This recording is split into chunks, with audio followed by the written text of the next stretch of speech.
இது உங்களுடைய ஆட்சி. பெண்கள் பாதுகாப்பை ரொம்ப ஸ்ட்ரிக்டா வச்சிருப்பேன்.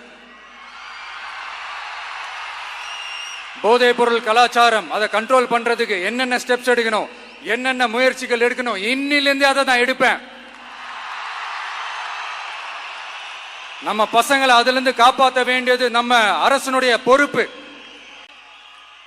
அதே மாதிரி சட்டம் ஒழுங்கு எல்லாருக்குமான பாதுகாப்பை நான் உறுதிப்படுத்துவேன். என்ன அவமானப்படுத்துறவங்களாகவே இருந்தாலும், என்ன கஷ்டப்படுத்துறவங்களாகவே இருந்தாலும், அவங்களும் என் மக்கள் தானே.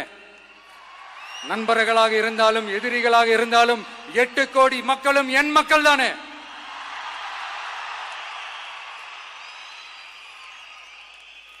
அது மாதிரி இந்த அடிப்படை விஷயங்கள், கல்வி, ரேஷன், மருத்துவம், குடிநீர், சாலை வசதி, பஸ் வசதி, இந்த மாதிரி விஷயங்கள்ல தான்